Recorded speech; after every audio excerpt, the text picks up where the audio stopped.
De jeudi.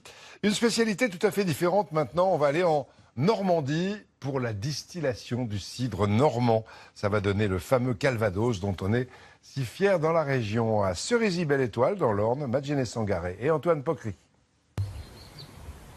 Dès la lueur du jour, lorsque les prés sont encore plongés dans la brume, la famille Leguet se réveille au chant de l'alambic. Bonjour. Ça va?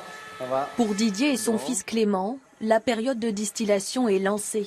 Le cidre obtenu cet automne est prêt à doucement chauffer pour devenir Calvados. Donc là, on est à 73,6. Son secret de fabrication, une science presque exacte. Un savoir-faire, c'est un équilibre. Il faut avoir la subtilité pour avoir un Calvados d'exception. Mais surtout, des outils impérissables. Comme cet ébulliomètre, en service depuis le début du XXe siècle.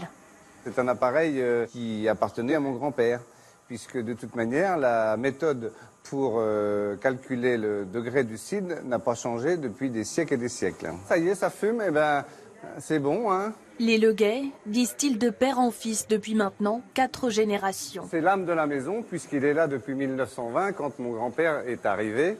En 100 ans, la méthode est restée la même. Le Calvados est produit dans la pure tradition normande. Il vieillit dans ses fûts entre 2 et 50 ans. On sent bien le bois.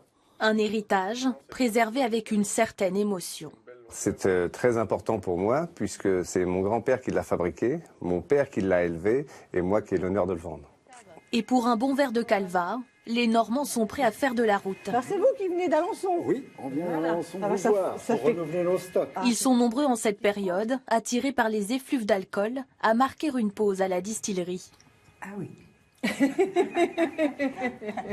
la fin d'un repas, en dessert. Très agréable, oui. Voilà, faut partager ça. C'est des bons moments. Tout ce qui vient de la terre, c'est noble. Donc, faut du respect et puis de la curiosité.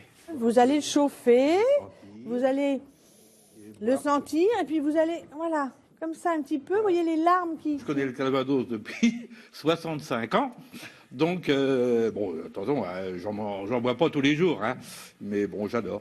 Un bon Calvados après un bon repas, bah, c'est la tradition, et puis j'aime bien. Comme le veut la coutume, ces prochains jours, Didier dormira au pied de l'alambic. On est comme les marins, on dort d'un œil et on surveille de l'autre. Une nuit à la chaleur de la flamme et dans le parfum enivrant des pommes. Très belles images, mais à boire avec modération bien sûr et ne pas conduire après. Le Calvados et le bœuf gras.